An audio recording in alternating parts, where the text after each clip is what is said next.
नमस्ते विद्यार्थी मित्रांनो, आपण पुन्हा एकदा some basic concept of chemistry हा लेसन कंटिन्यू करत आहोत। आतापर्यंत 2 व्हिडिओ मी अपलोड केलेले आहेत। सोपे सोपे व्हिडिओ होते। त्याच्यामध्ये पहिल्या लेसन मध्ये मी तर केमिस्ट्रीचं जस्ट इंट्रोडक्शन तुम्हाला सांगितलं, सायन्स काय असतं, केमिस्ट्री काय असतं, केमिस्ट्रीमध्ये स्टडी करायचं जो मॅटर आहे त्या मॅटर बद्दल आपण डिस्कशन केलं आणि गेल्या लेक्चर मध्ये मी तुम्हाला त्या मॅटरचं क्लासिफिकेशन कसं केलं जातं त्याचे काही टिप्स दिल्या होत्या। ठीक आहे, आय होप तुम्ही ते एन्जॉय केलेलं असेल।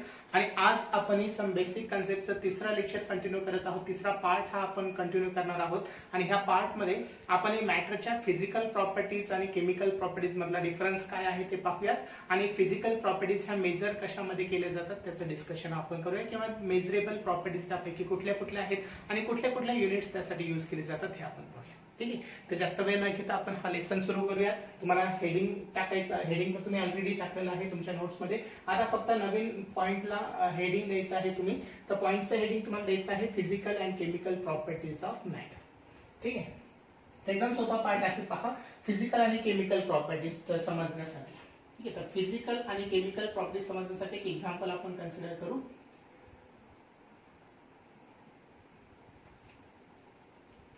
आणि केमिकल प्रॉपर्टीज। ठीक आहे, हा आपला एम आहे ह्या पॉइंट साठीचा।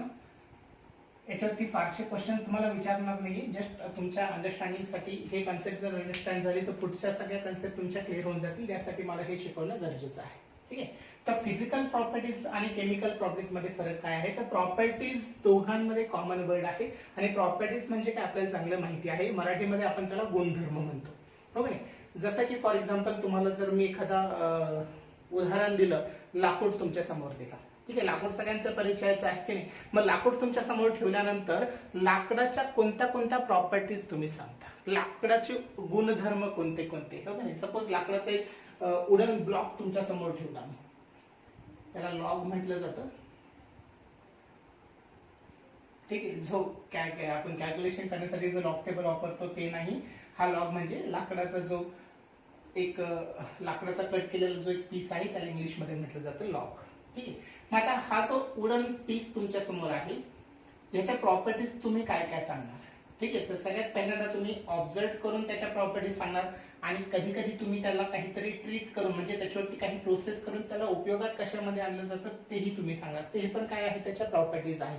जसं की लाकूड पाहता क्षणी तुम्हाला दिसतंय की ते सॉलिड स्टेट मध्ये आहे। ठीक आहे, म्हणजे फिजिकल स्टेट तुम्ही त्या मॅटरची स्टडी केलेली आहे किंवा ऑब्झर्व केली किंवा आयडेंटिफाय केली, ती आहे तुमची सॉलिड स्टेट। ठीक आहे, सपोज तुमच्या समोर जर मी पाणी ठेवलं असतं तर तुम्ही म्हटलं असतं की तो मॅटर आहे, पण कोणत्या फिजिकल स्टेट मधला मॅटर आहे, तर तो लिक्विड फिजिकल स्टेट मधला मॅटर आहे।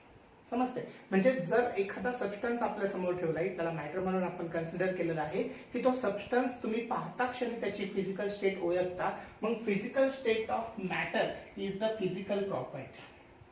ठीक आहे, ज्याच्या प्रॉपर्टी आपण ऑब्झर्व करून आयडेंटिफाय करतो, आपल्याला पाहता क्षणी त्याचे गुणधर्म समजतात, त्यांना आपल्याला काय म्हणायचं आहे, फिजिकल प्रॉपर्टीज। ठीक आहे, आणि ज्यावेळेस आपण त्याच्यावरती काहीतरी प्रोसेस करतो, म्हणजे जसं की मी ह्या लाकडावरती बर्निंगची प्रोसेस केली, लाकडाला मी काय केलं, जाळून टाकलं।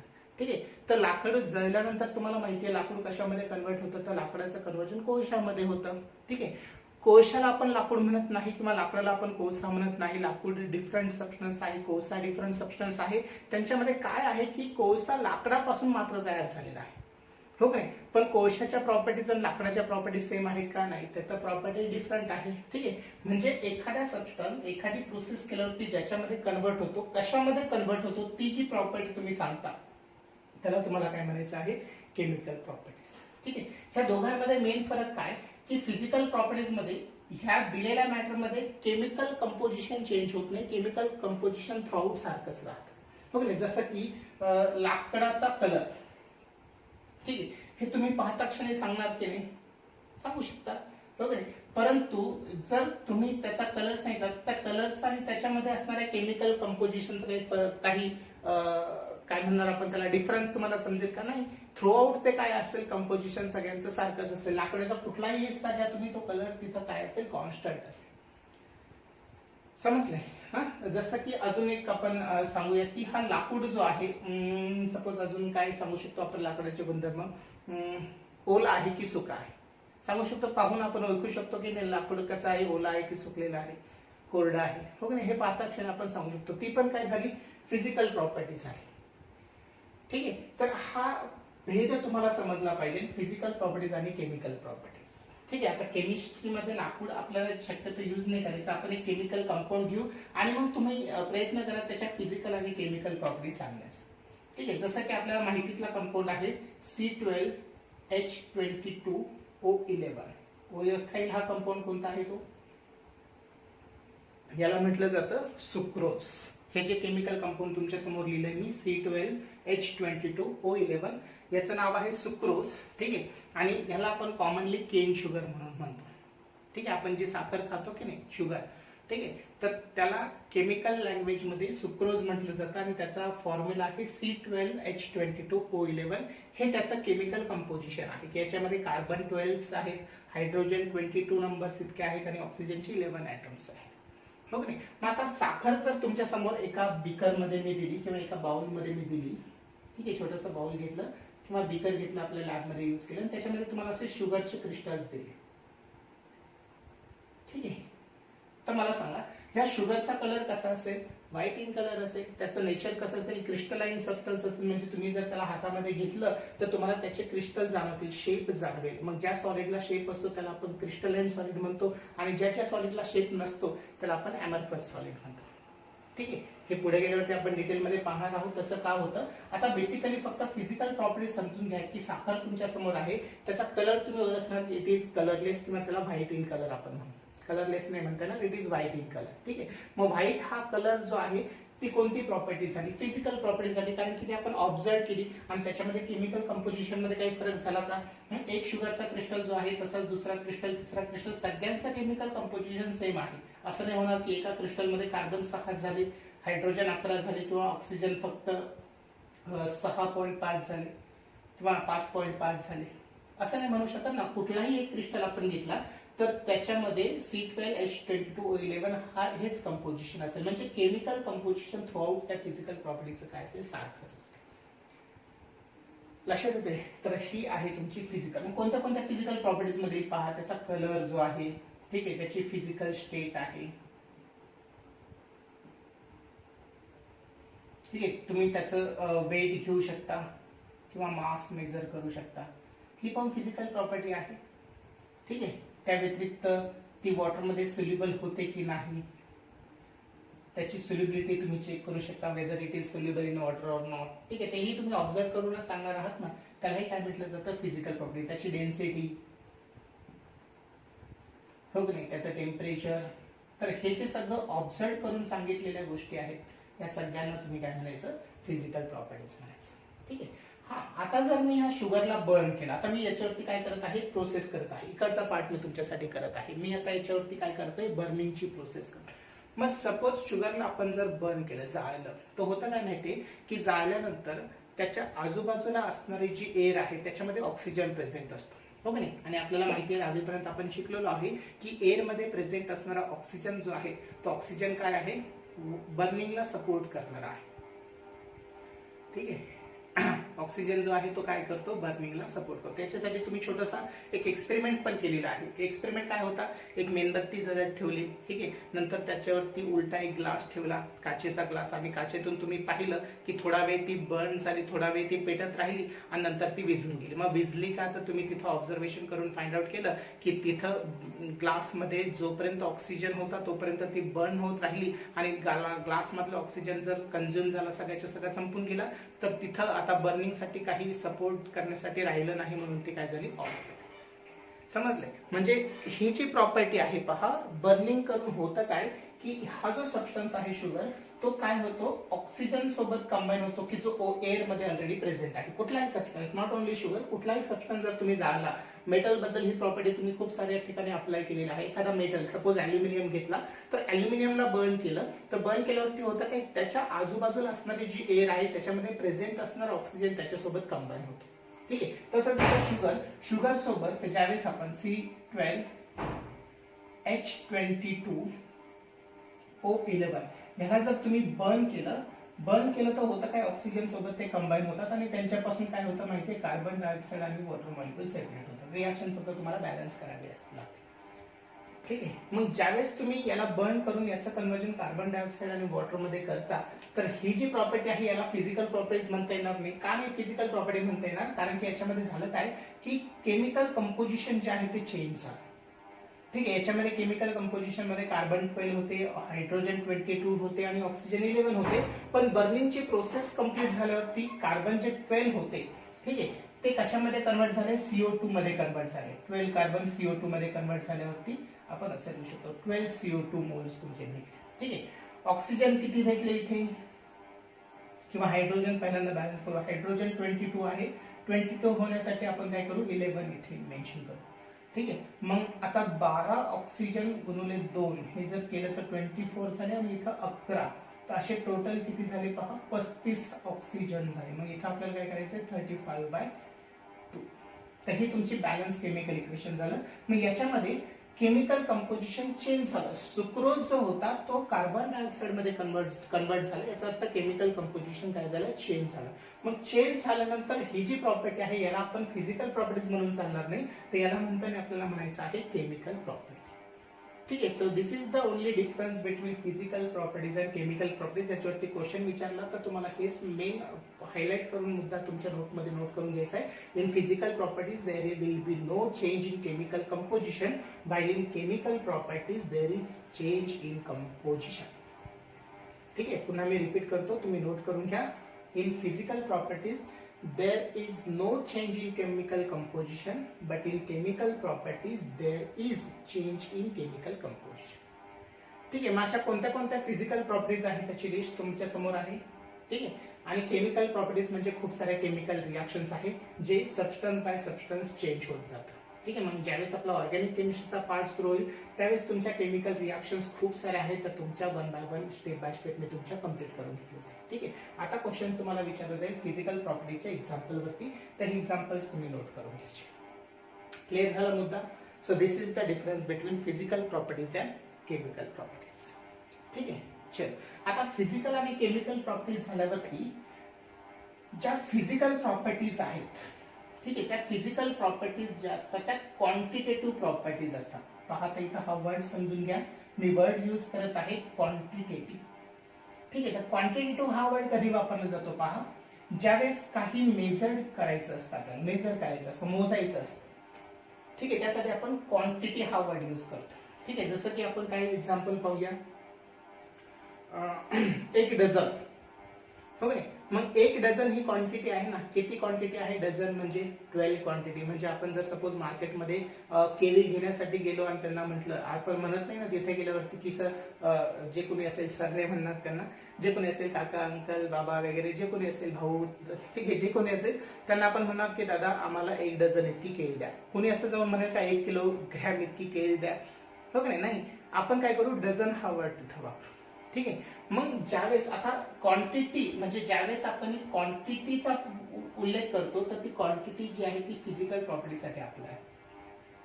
ठीक आहे. मग जसं की उदाहरण मी जर तुम्हाला सांगितलं की एखाद्या सबस्टन्सचं मास, ही प्रॉपर्टी आहे की नाही? कोणती प्रॉपर्टी झाली? Physical property. सपोज एखादा सबस्टन्स दिला, त्याचा मास किती? मास आणि वेट मधला डिफरन्स मी एकदम सुरुवातीच्या लेक्चरला मी तुम्हाला सांगितलेलं आहे. ज्यावेळेस मी तुम्हाला मॅटर एक्सप्लेन क्लिअर केलं होतं, मॅटरच्या डेफिनेशन बद्दल सांगितलं होतं, त्याच्यामध्ये मी मासचा उल्लेख केला होता. वेट आणि मास मध्ये डिफरन्स काय आहे ते क्लिअरली सांगितलं होतं. ठीक आहे. आता मी फक्त इथं फोकस करत आहे मास. ठीक आहे. मग एखाद्या सबस्टन्सचं जे मास आहे ते मास आपल्याला मेजर करावं लागतं ना. हो का नाही? म्हणजे ती काहीतरी काय असेल? क्वांटिटी असेल. म्हणून तुम्ही इथं लक्षात ठेवायचं आहे की फिजिकल प्रॉपर्टी ज्या आहेत त्या क्वांटिटेटिव्ह प्रॉपर्टीज असतात. क्वांटिटेटिव्ह. ठीक आहे. एमसीक्यू साठी तुम्हाला क्वेश्चन विचारला तर हा मुद्दा तुम्हाला हेल्पफुल ठरेल. Physical properties are quantitative. ठीक आहे. Why they are quantitative? Because they can be measure. त्यांना आपण काय करू शकतो? मेजर करू शकतो. ठीक आहे. आणि ज्या मेजर करू शकत नाही त्यांना आपण क्वांटिटेटिव्ह हा वर्ड यूज करू शकत नाही. ठीक आहे. तुम्हाला आता ज्यावेळेस तुमची रेग्युलर 11 स्टँडर्डचे क्लासेस सुरू होतील त्यावेळेस होईल काय पहा. आमच्याकडे लाईट गेली त्याच्यामुळे मला खूप घाम येत आहे. ओके, काय हरकत नाही. तर ज्यावेळेस तुमचे प्रॅक्टिकल सुरू होतील तर प्रॅक्टिकल्स मध्ये काही प्रॅक्टिकल्स तुम्हाला क्वालिटेटिव्ह आणि क्वांटिटेटिव्हचे प्रॅक्टिकल्स असतील. काही प्रॅक्टिकल क्वांटिटेटिव्हचे असतील आणि काही प्रॅक्टिकल क्वालिटेटिव्हचे असतील. क्वांटिटेटिव्ह प्रॉपर्टीज, क्वांटिटेटिव्ह प्रॅक्टिकल्स मध्ये तुम्हाला एक्झॅक्टली फाइंड आउट करावं लागेल. काहीतरी सबस्टन्स मास असेल, काहीतरी असेल, क्वांटिटी असेल, ती फाइंड आउट करायला लागेल. आणि क्वालिटेटिव्ह मध्ये ती काय क्वांटिटी फाइंड आउट करण्याची गरज पडत नाही, ती क्वालिटी कशी आहे ती फक्त फाइंड आउट करावी. ठीक आहे. मग आता इथं तुम्ही नोट करून घ्यायचं की physical property very first point they are the quantitative properties. Physical properties ज्या असतात त्या क्वांटिटेटिव्ह प्रॉपर्टीज असतात. Measurable, quantitative means what, measurable, मोजू शकणाऱ्या. ठीक आहे. मग आता सपोज एखादी फिजिकल प्रॉपर्टीज तुम्हाला दिली, ती जर तुम्हाला मोजायची आहे, मेजर करायची आहे, तर मेजर करण्यासाठी तुम्हाला काहीतरी युनिट यूज करावं लागतं. कोणतं युनिट कुठेही देऊन चालत नाही. जसं की मी सुरुवातीला तुम्हाला एक्झाम्पल दिलं होतं की तुम्हाला बनानाज विकत घ्यायची आहे, केळी विकत घ्यायची आहे, तर तिथं तुम्ही किलोग्राम वर हे युनिट नाही वापरणार, तिथं डझन वापर. ठीक आहे. सपोज तुम्ही तेल घेण्यासाठी गेला. ठीक आहे. तेल घेण्यासाठी गेल्यावरती पण आपण काय म्हणतो, ते तेल लिटर्स मध्ये घेतो आपण, हो का नाही. एक साखर घ्यायची असेल तर ती किलोग्राम मध्ये घेतो आपण, ग्रॅम्स मध्ये किंवा किलोग्रॅम्स मध्ये. समजलंय. म्हणजे ज्यावेळेस काही टर्म्स आपण यूज करतो फिजिकल प्रॉपर्टीज मध्ये, एखादी फिजिकल प्रॉपर्टीज आपण कन्सिडर करतो, तर त्या फिजिकल प्रॉपर्टीजला मेजर करण्यासाठी काय केलं जाते, युनिट यूज केलं जातं. मग तुम्हाला डेफिनेशन विचारली जाईल युनिट बद्दल. युनिट म्हणजे काय असं तुम्हाला विचारलं जाईल. ठीक आहे. तर तुम्ही सांगितलं पाहिजे तिथं unit means what, unit is the standard of measurement. ठीक आहे. एखादी गोष्ट मोजायची असेल तर ते कोणत्या स्टँडर्ड मध्ये मोजली जाते, त्या स्टँडर्डला म्हटलं जातं युनिट. ठीक आहे. त्याची डेफिनेशन तुम्ही नोट करून घ्या. Unit is the standard of measurement. ठीक आहे. आणि हे युनिव्हर्सली ऍक्सेप्टेड असतं, म्हणजे जगामध्ये जिथं कुठे जाऊ तिथं ते काय आहे, ऍक्सेप्टेबल आहे. ठीक आहे. मग हे जे स्टँडर्ड ऑफ मेजरमेंट आहे की युनिट आहे, त्या युनिटला एक्सप्रेस करण्यासाठी खूप सारे सिस्टीम्स वापरले जातात. आपल्याला माहिती असणाऱ्या सिस्टीम ज्या आहेत त्या म्हणजे CGS सिस्टीम, हो का नाही, किंवा आपण काय म्हणतो MKS सिस्टीम, वेगवेगळ्या सिस्टीम आहे. त्यानंतर SI सिस्टीम. आताची जी सिस्टीम आहे की जी युनिव्हर्सने ऍक्सेप्ट केलेली आहे, वर्ल्डने ऍक्सेप्ट केलेली आहे, ती म्हणजे SI सिस्टीम. त्या व्हॅल्यू होतात, परंतु SI सिस्टीम ज्या आहेत त्या कंपल्सरी कुठेही जा तुमचे सारखेच असतात. ठीक आहे. मग CGS सिस्टीम म्हणजे काय, MKS सिस्टीम म्हणजे काय, हो का नाही. त्यानंतर PGS सिस्टीम एक आहे, त्या म्हणजे काय हे तुम्हाला माहिती असणं गरजेचं आहे. तर यांचे फक्त फुल फॉर्म तुम्ही नोट करून घ्या. जर MCQ साठी तुम्हाला क्वेश्चन विचारला तर तुम्हाला हे हेल्पफुल ठरतील. So very first is the CGS system.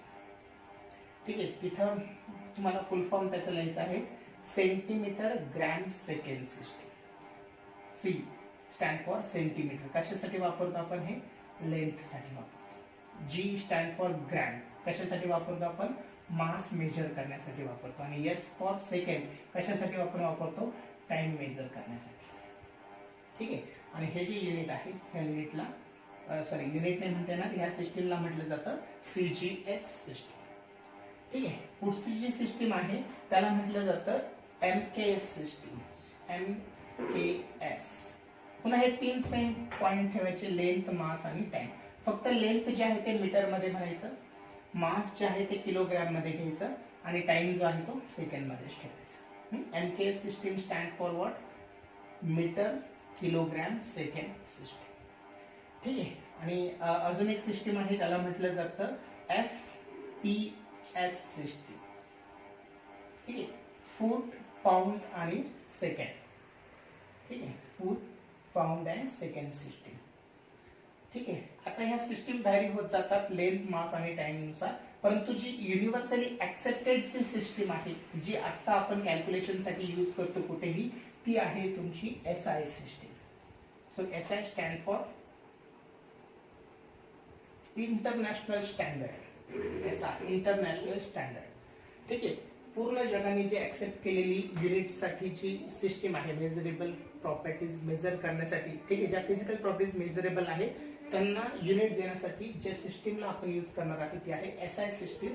मग या SI सिस्टीमनी काही युनिट्स असाइन करून ठेवलेले आहेत, ते सगळ्यांना माहिती असणं खूप गरजेचं आहे. ठीक आहे. असे टोटल 7 युनिट आहेत. त्या 7 युनिटला म्हटलं जातं फंडामेंटल युनिट. ठीक आहे. आता हा जो पार्ट आहे युनिट अँड मेजरमेंटचा, ठीक आहे, तुमच्या फिजिक्सच्या पहिल्या लेसन मध्ये तुमचे हे सगळे डिटेलमध्ये होणार आहे, परंतु केमिस्ट्रीमध्ये काय काय आवश्यक आहे तेवढ्या गोष्टी मी इथे सांगतो. ठीक आहे, युनिट्सचा पार्ट खूप मोठा आहे, त्याचा एक पूर्ण टॉपिक तुमचा आहे फिजिक्समध्ये युनिट्स अँड मेजरमेंट नावाने. ठीक आहे, ज्यावेळेस तुम्ही ते शिकाल त्यावेळेस तुम्हाला हे आठवेल की सरांनी पण सांगितलं होतं केमिस्ट्रीमध्ये, आणि तुमचे जे कोणी फिजिक्सचे टीचर असतील त्यांनीही तुम्हाला ते शिकवलेलं आहे. ठीक आहे, पण आता केमिस्ट्रीच्या व्ह्यूने तुम्हाला काय लक्षात ठेवायचे आहे, 7 फंडामेंटल युनिट्स लक्षात ठेवायचे आहे. ठीक आहे, म्हणजे 7 फिजिकल प्रॉपर्टीज आहे की ज्यांना युनिट यूज केली जातात. फंडामेंटल युनिट बेसिक युनिट आहे, आणि त्या युनिट्सचं नंतर पुढे गेल्यावरती तुम्हाला वेगवेगळ्या युनिटमध्ये कन्व्हर्जन करायचं असतं, त्यांना आपण म्हणतो डिराइव्ड युनिट. ठीक आहे, तुम्हाला कधी कधी विचारलं जाईल what is the difference in fundamental unit and derived unit. तर fundamental unit is the basic unit. ठीक आहे, आणि डिराइव्ड युनिट म्हणजे काय केलं जातं, फंडामेंटल युनिट पासून ते तयार केलं जातं. उदाहरण पाहू आपण. सपोज फंडामेंटल युनिट कोणते कोणते आहे त्याची लिस्ट करा. सगळ्यात पहिलं जे फंडामेंटल युनिट तुम्हाला वापरायचं आहे ते आहे लेंथ साठीचं युनिट. ठीक आहे, हे तुम्ही नोट करून घ्या. लेंथ साठी त्याच्यासाठी सिम्बॉल असतो स्मॉल एल. जिथे कुठे एल तुम्हाला यूज करावे लागेल तिथं तिथं पूर्ण शब्द न लिहिता स्मॉल एल लिहिलं तर कन्सिडर केलं जातं की ते लेंथ साठीचं पार्ट आहे. ठीक आहे, आणि ह्या लेंथ साठीला जे एसआयनी स्टँडर्ड दिलेलं आहे, युनिट दिलेलं आहे ते असतं मीटर. स्मॉल एम ने आपण त्याला रिप्रेझेंट करतो. ठीक आहे, दुसरं जे युनिट आहे ते अप्लाय करायचं मास ह्या टर्मला, मास ह्या प्रॉपर्टीला. मासला स्मॉल एम ने रिप्रेझेंट करायचं, आणि त्याच्यासाठी युनिट वापरायचं किलोग्रॅम. किलोग्रॅम मधला के आणि जी दोन्ही पण स्मॉल लेटर्स दाखवायचे. ठीक आहे, so mass then time. Third property is the time. Time जो आहे त्याच्यासाठी स्मॉल टी हा वर्ड यूज करायचा. ठीक आहे, आणि त्याचं युनिट जे आहे ते वापरायचं small s. Small s stand for second. Okay, then after time next is the electric current.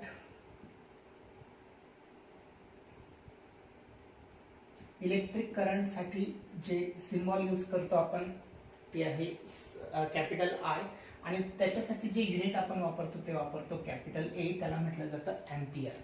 Capital A stand for ampere. ठीक आहे, 4 झाले. 5वं जे आहे ते आहे टेम्परेचर. ठीक आहे, टेम्परेचर साठी आपल्याला जे काही सिम्बॉल आहे तो वापरायचा आहे कॅपिटल टी, आणि त्याचं जे युनिट आहे ते युनिट असतं केल्विन. ठीक आहे, आपल्याकडे जे टेम्परेचर वापरतो आपण ते डिग्री सेल्सिअस मध्ये वापरतो, पण एसआय सिस्टीम जी आहे त्याच्याप्रमाणे टेम्परेचरचं जे युनिट आहे ते असतं केल्विन टेम्परेचर. मग आपल्याला ते कन्व्हर्जन करावं लागतं डिग्री सेल्सिअसचं केल्विन मध्ये. हे आपण पुढे गेल्यावरती आपण पाहणार आहोत. आता फक्त बेसिक फंडामेंटल युनिटची लिस्ट करा, त्याच्यामध्ये एवढे उल्लेख आले पाहिजे. किती झाले आपले, 1 2 3 4 5. ठीक आहे, 6 नंबरचा जो पार्ट आहे तो आहे अमाऊंट ऑफ सबस्टन्सचा. Amount of substance. Amount of substance साठी सिम्बॉल यूज करायचा आहे स्मॉल एन, आणि त्याचं युनिट आहे मोल. सिम्बॉल आहे स्मॉल एन आणि त्याचं युनिट आहे मोल, MOL. ठीक आहे, आणि शेवटचं जो आहे ते आहे लाईट इंटेन्सिटी. त्याला ल्युमिनस इंटेन्सिटी पण म्हटलं जातं.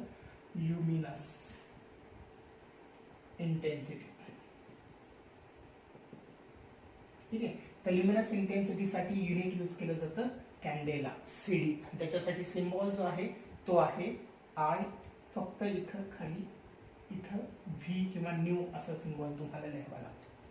आय हे वापरलं आहे आपण करंट साठी. कुठे गेला, इलेक्ट्रिक करंट साठी. आणि ल्युमिनस इंटेन्सिटी साठी आय यूज करायचा, पण खाली इथं न्यूचा सिम्बॉल द्यायचा. ठीक आहे, आणि त्याचं युनिट आहे कॅन्डेला. तर हे 7 युनिट आहे. ह्या 7 युनिटला म्हटलं जातं फंडामेंटल युनिट्स. ठीक आहे, एसआय सिस्टीमने असाइन केलेले हे 7 फंडामेंटल युनिट्स आहेत. आणि ह्याच्यानंतर मग तुम्हाला यांच्यापासून वेगवेगळे युनिट डिराइव्ह केले जातात. म्हणजे जसं की सपोज व्हॉल्यूमचं युनिट काय आहे.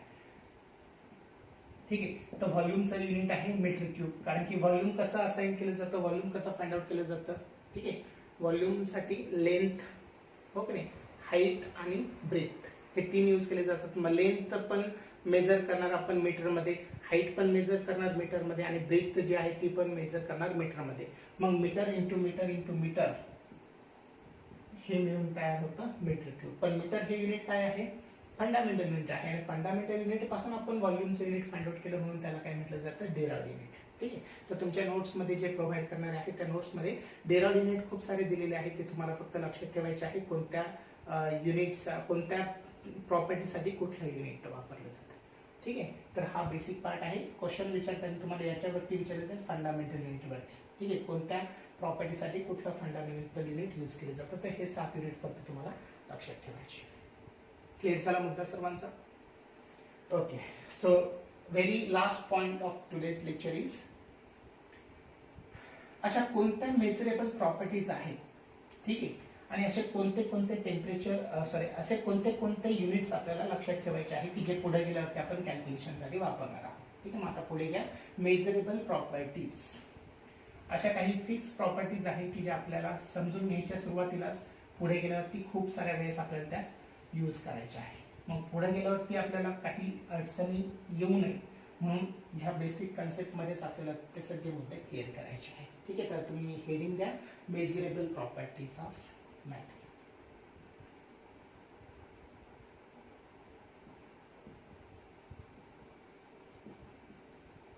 Okay. So very first measurable property is mass. एखाद्या सबस्टन्सचं मास खूप साऱ्या वेळेस आपण वापरणार आहोत म्हणून मास बद्दल समजून घेणं गरजेचं आहे.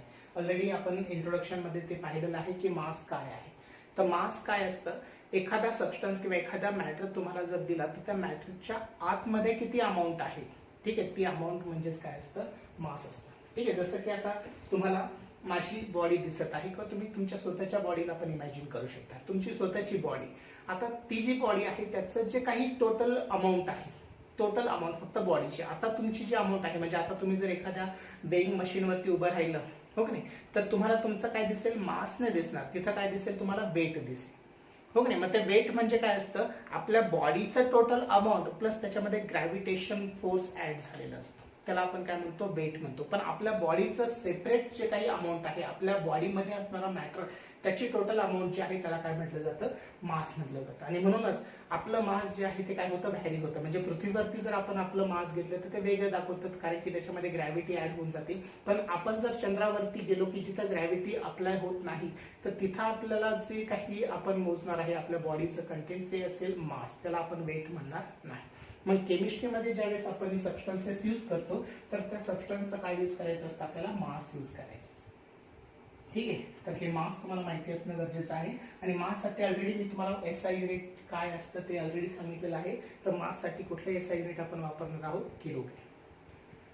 ठीक आहे. मग ह्या किलोग्रॅमचं कन्व्हर्जन तुम्हाला करून घ्यावं लागतं ग्रॅम्स मध्ये किंवा मिलीग्रॅम्स मध्ये. तर हे कन्व्हर्जन तुम्हाला करता आली पाहिजे. ठीक आहे. मग 1 kilogram that means how many grams, तर तुम्हाला माहिती पाहिजे 1000 ग्रॅम. ठीक आहे. आणि 1 gram means how many milligram, तर 1000 मिलीग्रॅम. तर हे कन्व्हर्जन तुम्हाला करता आलं पाहिजे. जर सबस्टन्स तुम्हाला ग्रॅम मध्ये दिलेला आहे तर तो तुम्हाला किलोग्रॅम मध्ये करता आला पाहिजे, किंवा मिलीग्रॅम मध्ये दिलेला आहे तर तो तुम्हाला किलोग्रॅम मध्ये करता आला पाहिजे. समजले? कारण की मास साठी जे युनिट आपण बेसिक वापरलेलं आहे, फंडामेंटल युनिट वापरलेलं आहे ते आहे किलोग्रॅम. आणि म्हणून जर तुम्हाला ग्रॅम मध्ये वजन दिलं असेल किंवा मिलीग्रॅम मध्ये वजन दिलेलं असेल तर तुम्ही ते कन्वर्ट करून घ्यायचे किलोग्रॅम मध्ये. ठीक आहे. मग हे कन्वर्जन फॅक्टर तुम्हाला जमले पाहिजे. ठीक आहे. ओके. मग आता कन्वर्जन फॅक्टर करण्यासाठी मी तुम्हाला एक सिंपल ट्रिक सांगतो, पहा. सपोज तुम्हाला माहिती आहे 1 kilogram is equal to 1000 gram. ठीक आहे. मग आता तुम्हाला सपोज काहीतरी एक्स इतका ग्रॅम दिला आणि तुम्हाला वाय इतका किलोग्रॅम शोधायचा आहे. तर तुम्ही काय करणार, क्रॉस मल्टिप्लिकेशन करणार. आणि क्रॉस मल्टिप्लिकेशन मध्ये होईल काय, 1 kilogram multiplied by x gram की जो तुम्हाला दिलेला आहे is equal to 1000 gram into y kilogram. हे तुम्हाला शोधायचं, बरोबर. मग हा 1000 ग्रॅम हे शोधायचं आहे. तर हे शोधण्यासाठी 1000 ग्रॅम तुम्हाला इकडे खाली कन्सिडर करावं लागेल. मग खाली जर कन्सिडर केलं तर होईल काय, 1 kilogram into x gram divided by, हा 1000 ग्रॅम खाली आला 1000 ग्रॅम. तर ग्रॅम ग्रॅम कॅन्सल होऊन जातील आणि इथं राहील काय, फक्त y kilogram. So y is equal to 1 kilogram into x, म्हणजे जे काही ग्रॅम मध्ये सबस्टन्स दिलेला आहे आपल्याला, ठीक आहे, 1 ने त्याला मल्टिप्लाय केलं तर 1च राहणार आहे, हो की नाही. मग जे काही ग्रॅम मध्ये दिलेलं वेट आहे, मास आहे, ते फक्त 1000 ने डिवाइड करून आपण किलोग्रॅम मध्ये कन्वर्ट करू शकतो. किंवा हे 1000 जर आपण वरती लिहिलं, यालाच आपण कसं लिहिणार पहा, एक्स ग्रॅम हे 1000 जर वरती गेले तर आपण काय लिहितो आपण 10^2. 1000 लाच आपण असंही लिहू शकतो ना 10^3 आणि ते वरती गेले तर 10^-3. तर आपल्याला काय भेटेल 12 किलोग्रॅम. तर हे तुम्हाला कॅल्क्युलेशन करायचं नाही, छोटीशी ट्रिक सांगतो. कुठल्याही सबस्टन्स मध्ये दिलेला वेट जर ग्रॅम मध्ये असेल त्याला जर तुम्हाला किलोग्रॅम मध्ये करायचं असेल तर त्या ग्रॅमच्या वेटला तुम्ही काय करणार 10^-3 ने मल्टिप्लाय करणार. तर एवढं फक्त तुम्ही लक्षात घ्या, हे सगळं कॅल्क्युलेशन करायची गरज पडणार नाही. फक्त एवढी ट्रिक तुम्ही लक्षात ठेवायची आणि जिथं कुठं तुम्हाला ग्रॅम कन्वर्ट करायचे असतील किलोग्रॅम मध्ये तिथं ते अप्लाय करायचं. ठीक आहे. ग्रॅमला 10^-3 ने मल्टिप्लाय केलं तर जे वेट भेटेल ते कशामध्ये भेटेल किलोग्रॅम मध्ये. ठीक आहे. एक छोटीशी ट्रिक आहे, ही फक्त तुम्हाला लक्षात ठेवायची. ज्यावेळेस आपण न्यूमेरिकलचा सेशन चालू करू तिथं तुम्हाला ती अप्लाय करायची. क्लिअर झाला मुद्दा? Okay. So this is the very first measurable property and it's name is mass. ठीक आहे. सेकंड मेजरेबल प्रॉपर्टी जी आहे ती आहे व्हॉल्यूम. ठीक आहे. तर व्हॉल्यूम म्हणजे काय तेही आपल्याला माहिती आहे, तेही आपण इंट्रोडक्शन मध्ये पाहिलेलं आहे. Volume is nothing but the space occupied by the substance. एखाद्या सबस्टन्सनी किती स्पेस ऑक्युपाय केलेली आहे त्याला म्हटलं जातं व्हॉल्यूम. ठीक आहे. मग सपोज एखादा आपण ग्लास घेतला आणि ह्या ग्लासमध्ये एवढी स्पेस काय केली सबस्टन्सने ऑक्युपाय केली. सपोज मी याच्यामध्ये पाणी टाकले तर ही जी स्पेस आहे ही स्पेस ऑक्युपाय केली. ठीक आहे. मग ही स्पेस ऑक्युपाय केली तर याला काय म्हटलं जातं व्हॉल्यूम म्हटलं जातं. मग व्हॉल्यूम कसं काढलं जातं? व्हॉल्यूम काढलं जातं volume is equal to length into breadth into height. Right. मग लेंथ मीटर मध्ये जे काही तुमचं ब्रेथ आहे ती पण मीटर मध्ये आणि हाईट जी आहे ती पण मीटर मध्ये. तर असं टोटल काय होतं मीटर क्यूब होतं. सो व्हॉल्यूमचं युनिट जर एसआय युनिट तुम्ही पाहिलं तर ते आहे मीटर क्यूब. पण हे जे व्हॉल्यूम्स युनिट आहे ते फंडामेंटल युनिट आहे की डिराइव्ड युनिट आहे हे तुम्ही आयडेंटिफाय करायचं. So it is the derived unit, कारण की हे लेंथच्या फंडामेंटल युनिट पासून तयार झालेलं आहे. ठीक आहे. तर व्हॉल्यूमसाठी मीटर क्यूब हे युनिट तुम्ही वापरायचं. आता आपल्याकडे जे व्हॉल्यूम आपण यूज करतो ते व्हॉल्यूम कशामध्ये यूज करतो बरं? पाण्याचं व्हॉल्यूम तुम्हाला जर म्हटलं, ठीक आहे, एका बीकर मध्ये पाणी जर तुम्हाला दिलं तर त्याचं व्हॉल्यूम तुम्ही काढताना आयदर ml मध्ये काढाल किंवा लिटर मध्ये काढाल. मग अशा वेळेस तुम्हाला ते कन्वर्ट करता आलं पाहिजे कशामध्ये मीटर क्यूब मध्ये. मग त्यासाठी तुम्हाला त्या दोघांचं रिलेशन काय आहे ते माहिती पाहिजे. ठीक आहे. तर आपल्याला हे माहिती आहे 1 लिटर मीन्स वॉट. ठीक आहे. तर 1 मीटर म्हणजे काय असतं 1000 ml असतं. 1000 ml लाच आपण काय म्हणतो 10^3 ml. ठीक आहे. मग जसं मगाशी मी इथं रिलेशन वापरलं होतं की ग्रॅमचं कन्वर्जन किलोग्रॅम मध्ये करण्यासाठी तुम्ही 10^-3 ने त्याला मल्टिप्लाय करा, तसंच mlचं कन्वर्जन लिटर मध्ये करण्यासाठी सुद्धा mlचं कन्वर्जन लिटर मध्ये कन्वर्ट करण्यासाठी सुद्धा 10^-3 ने त्याला काय करायचं मल्टिप्लाय करायचं. ठीक आहे. आणि मिली लिटर जे आहे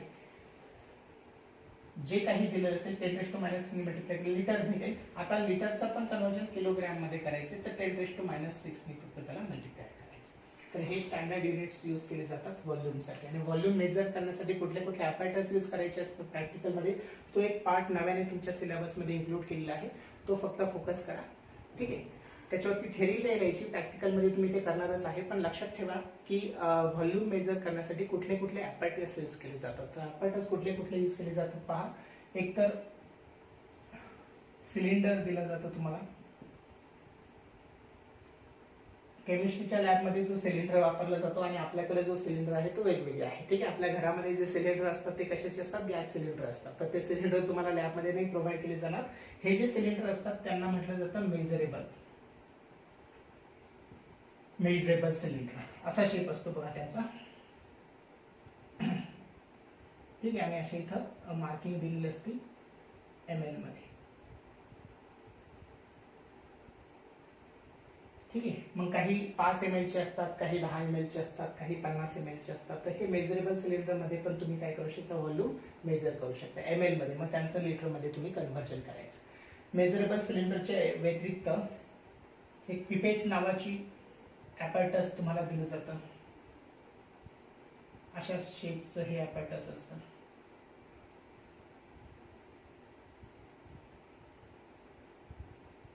पिपेट. ठीक आहे. 3 प्रकारचे असतात, एक तर 10 ml, एक तर 25 ml किंवा 50 ml. तर अशा वेगवेगळ्या कॅपॅसिटीच्या पिपेट्स तुम्हाला काय केले जातात प्रॅक्टिकल लॅबमध्ये प्रोव्हाइड केले जातात. इथं काय असं मेजर करून दिलं जात नाही. इथं फक्त अशी मार्क असतं ही जर 25 ml ची पिपेट असेल तर ह्या मार्किंग पर्यंत तुम्ही जर सोल्युशन भरलं त्याच्यामध्ये तर ते 25 ml झालं. ठीक आहे. जर 50 ml बीकर 50 ml तुमचं पिपेट असेल तर हे मार्किंग म्हणजेच 50 ml. ठीक आहे. 10 ml ची पिपेट असेल तर हे मार्किंग पर्यंत तुम्ही सोल्युशन भरलं तर ते 10 ml झालं. ठीक आहे. इथं एक्झॅक्टली तेवढी क्वांटिटी आपण लिहू शकतो, त्याच्यापेक्षा कमी क्वांटिटी आपण यूज भरू शकत नाही. इथं आपण जसं पाहिजे, सपोज हे 25 ml चं बीकर आहे तर आपण 10 ml भरू शकतो, 5 ml भरू शकतो, 15 भरू शकतो, 20 भरू शकतो, 25 भरू शकतो. तसं इथं करता येत नाही. पिपेटमध्ये एक्झॅक्टली जेवढी कॅपॅसिटी आहे तेवढंच सोल्युशन फिल केलं जातं. ठीक आहे. पिपेटच्या व्यतिरिक्त ब्युरेट नावाची एक ॲपॅरेटस आहे. ठीक आहे. अशी सिलेंड्रिकल शेपचं एक ट्यूब असते आणि याच्यावरती पण असं मार्किंग असतं. तर ब्युरेट पण यूज केली जाते कशासाठी? व्हॉल्यूम मेजर करण्यासाठी. आणि अजून एक ॲपॅरेटस आहे त्याला म्हटलं जातं व्हॉल्यूमेट्रिक फ्लास्क. कोनिकल फ्लास्क सगळ्यांना माहिती आहे. व्हॉल्यूमेट्रिक फ्लास्क असा असतो. ठीक आहे. कोनिकल फ्लास्क जो आहे तो अशा कोन शेपचा असतो आणि अशी छोटीशी पार्ट त्याला अटॅच असतो. तो व्हॉल्यूमेट्रिक फ्लास्क मध्ये हा जो नेक आहे तो लांब असतो आणि हे जे आहे त्याचं राऊंड शेपचं असतं. ठीक आहे. तर हे व्हॉल्यूमेट्रिक फ्लास्क असेल, पिपेट असेल, ब्युरेट असेल किंवा मेजरेबल सिलेंडर असेल, मेजरिंग सिलेंडर असेल, ते तुम्हाला व्हॉल्यूम मेजर करण्यासाठी यूज केले जातात. व्हॉल्यूम किती घ्यायचं आहे त्याच्यासाठी तुम्हाला हे प्रोव्हाइड केले जाणारे ॲपॅरेटस आहे. ठीक आहे. एक्स्ट्रा पार्ट आहे हा फक्त थेअरीसाठी तुम्हाला लक्षात ठेवायचा आहे. किंवा MCQ साठी विचारलं among the following which is use to measure the volume of liquid. ठीक आहे. तर तुम्हाला ऑप्शन मध्ये या 4 पैकी एखादं असेल ते चूज करायचं आहे. किंवा क्वेश्चन असा विचारला विच इज नॉट युज्ड. ठीक आहे. मग 4 ऑप्शन पैकी 3 यापैकी असतील आणि एक या व्यतिरिक्त असेल, तुम्हाला ते चूज करायचं आहे. Okay. So this is all about volume. Second physical property. Third physical property is density. ठीक आहे. एखाद्या सबस्टन्सची डेन्सिटी ही पण आपण शोधू शकतो की नाही. डेन्सिटी म्हणजे काय त्यासाठी तुम्हाला ते माहिती पाहिजे. So density write down. Density is the ratio of mass and volume. Third physical property is the density. Density साठी सिम्बॉल यूज केला जातो रो. ठीक आहे. काही काही बुक मध्ये डायरेक्टली डी पण दिला जातो, पण लक्षात ठेवा rho or d is the density. So density is the ratio of mass and volume. Mass आणि व्हॉल्यूमचा जो रेशो आहे त्याला म्हटलं जातं डेन्सिटी. ठीक आहे. SI सिस्टीम मध्ये त्याचं युनिट काय होतं पहा. मास साठी युनिट काय असतं किलोग्रॅम आणि व्हॉल्यूम साठी काय असतं मीटर क्यूब. मग SI युनिट झालं किलोग्रॅम पर मीटर क्यूब किंवा असं लिहू शकता किलोग्रॅम पर मीटर क्यूब.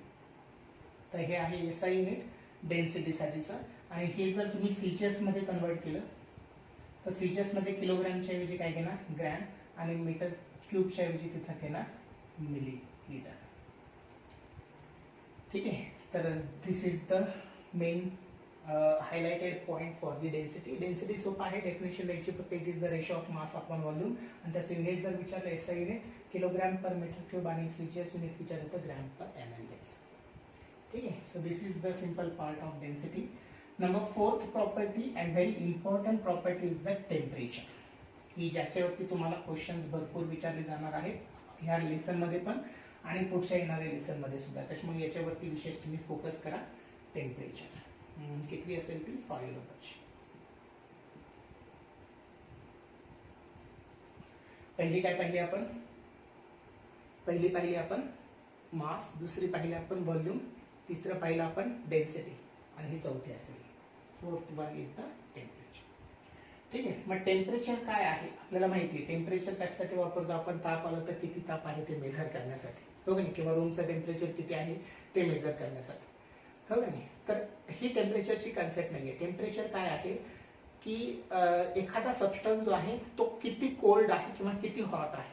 ठीक आहे. हॉट आहे हे आपण समजू शकतो, पण कोल्ड किती आहे हे पण मेजर कशाने केलं जातं टेम्परेचरने मेजर केलं जातं. समजलं. सो व्हॉट इज टेम्परेचर असं तुम्हाला जर कोणी विचारलं तर तुम्ही सांगायचं it is the degree of measure the hotness or coldness. ठीक आहे. एखाद्या बॉडीची किंवा एखाद्या मॅटरची हॉटनेस किंवा कोल्डनेस मेजर करण्यासाठी जी टर्म यूज केली जाते त्याला म्हटलं जातं टेम्परेचर. ठीक आहे. मग मी तुम्हाला फंडामेंटल प्रॉपर्टीमध्ये फंडामेंटल युनिटमध्ये सांगितलं की टेम्परेचर कशामध्ये मेजर केलं जातं केल्विन मध्ये मेजर केलं जातं. ठीक आहे. आणि टेम्परेचर जर केल्विन मध्ये मेजर केलं जातं तर आपल्याकडे जे टेम्परेचर आहे मेजर करण्यासाठी जे ॲपॅरेटस आपण वापरतो ते म्हणजे थर्मामीटर. तर थर्मामीटरमध्ये जे टेम्परेचर मेजर केलं जातं ते डिग्री सेल्सिअसमध्ये कन्सिडर केलं जातं, पण त्या डिग्री सेल्सिअसचं कन्व्हर्जन तुम्हाला केल्विनमध्ये करावं लागतं. ठीक आहे. मग इथं तुम्हाला न्यूमेरिकलच्या सेक्शनमध्ये 1-2 मार्काचे क्वेश्चन्स असतील. त्या क्वेश्चनमध्ये तुम्हाला डिग्री सेल्सिअसचं टेम्परेचर जर दिलं तर ते केल्विनमध्ये कन्वर्ट करायला दिलं जाईल. ठीक आहे. किंवा डिग्री सेल्सिअसचं टेम्परेचर दिलं तर ते डिग्री फॅरनहाइटमध्ये कन्वर्ट करायला दिलं जाईल. म्हणजे नॉट ओन्ली केल्विन तर डिग्री सेल्सिअस आणि फॅरनहाइट हे पण टेम्परेचर मेजर करण्यासाठी आपण यूज केले जाणारे युनिट्स आहे. फक्त आपल्याला माहिती पाहिजे की डिग्री सेल्सिअस केल्विनमध्ये कसं कन्वर्ट करायचं किंवा फॅरनहाइट डिग्री सेल्सिअसमध्ये किंवा केल्विनमध्ये कसं कन्वर्ट करायचं. त्यासाठी सोपे फॉर्म्युलेज आहेत, ते फॉर्म्युले फक्त तुम्ही नोट करून टाका. ठीक आहे. तर पहिलं फॉर्म्युला तुम्ही तिथं नोट करा, तो आहे conversion of degree Celsius to Kelvin. एखादा डिग्री सेल्सिअसचं टेम्परेचर तुम्हाला दिलं तर ते केल्विनमध्ये कसं कन्वर्ट करायचं. तसं एकदम सोपा फॉर्म्युला आहे. केल्विन टेम्परेचर म्हणजे काय पहा, जे काही डिग्री सेल्सिअस असेल त्याच्यामध्ये तुम्हाला काय करायचं असतं 273.15 इतकी व्हॅल्यू ऍड करायची असते. So this is the very simple formula to convert degree Celsius temperature into Kelvin temperature. राहिला का? डिग्री सेल्सिअसला केल्विनमध्ये कन्वर्ट करायचं जर तुम्हाला असेल तर तुम्ही त्या डिग्री सेल्सिअस जे काही टेम्परेचर असेल त्याच्यामध्ये ही व्हॅल्यू फक्त ऍड करायची आणि केल्विनमध्ये कन्वर्ट करून घ्यायचं. या व्हॅल्यूला म्हटलं जातं ॲब्सोल्यूट टेम्परेचर. ही जी व्हॅल्यू आहे ही आहे ॲब्सोल्यूट टेम्परेचर.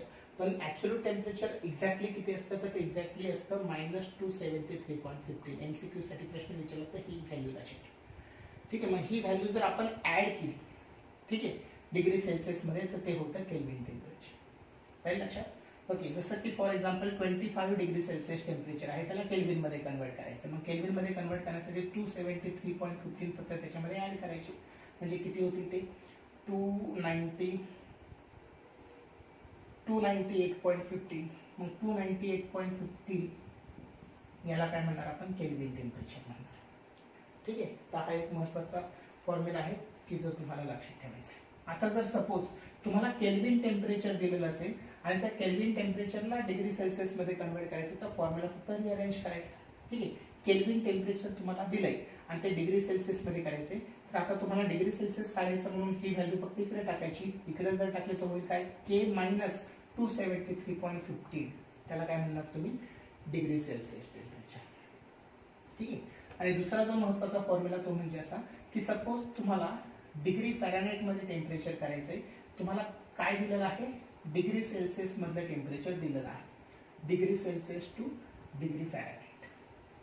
ठीक आहे. तर अशा वेळेस काय करायचं, डिग्री फॅरनहाइटचं टेम्परेचर काढण्यासाठी जे डिग्री सेल्सिअसचं टेम्परेचर आहे, ठीक आहे, त्या डिग्री सेल्सिअसच्या टेम्परेचरला 5/9 ने मल्टिप्लाय करायचं आणि त्याच्यामध्ये +32 इतकी व्हॅल्यू ऍड करायची.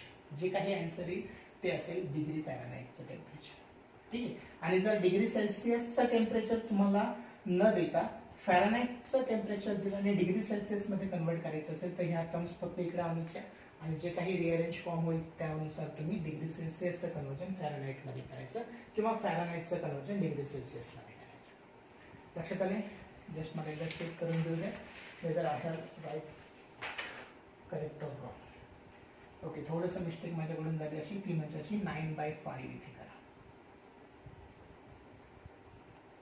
Okay, so this is the right formula for conversion of degree Celsius temperature into degree Fahrenheit temperature. Clear झाले मुद्दे? तर हे दोन फॉर्म्युले तुमच्यासाठी हेल्पफुल ठरतील. याच्यावरती तुम्हाला क्वेश्चन्स विचारले तर ते क्वेश्चन्स तुम्हाला फक्त सॉल्व्ह करता आले पाहिजे. ठीक आहे. So this is all about the measurable properties. ठीक आहे. अजून एक प्रॉपर्टी मिस झाली माझ्याकडून, ती म्हणजे लेंथ. लेंथसाठी मी ऑलरेडी सांगितले फंडामेंटल युनिटमध्ये लेंथ कशामध्ये आपण युनिट, कोणतं युनिट आपण वापरतो तर लेंथला आपण मेजर करण्यासाठी युनिट वापरतो मीटर. ठीक आहे. तर this is all about the measurable properties of the matter. आजच्या लेक्चरमध्ये आपण सगळी थेअरी शिकलेलो आहे. या थेअरीमध्ये आपण काय काय पाहिलं, सगळ्यात पहिल्यांदा फिजिकल आणि केमिकल प्रॉपर्टीजचा डिफरन्स पाहिला. ठीक आहे. नंतर ज्या फिजिकल प्रॉपर्टीज आहेत त्या फिजिकल प्रॉपर्टीज मेजर करण्यासाठी जे आपण स्टँडर्ड वापरतो त्याला आपण काय म्हटलं, युनिट म्हटलं. मग फंडामेंटल युनिट आणि डिराइव्हड युनिट मधला फरक मी तुम्हाला सांगितला. लक्षात ठेवण्यासाठी त्याच्यामध्ये फक्त फंडामेंटल युनिट लक्षात ठेवायचे की जे 7 फंडामेंटल युनिट्स आहेत त्याच्यापैकी पहिला आपण मास पाहिलं. ठीक आहे. मासला कुठलं SI युनिट आपण यूज करतो तर माससाठी आपण किलोग्रॅम यूज करतो.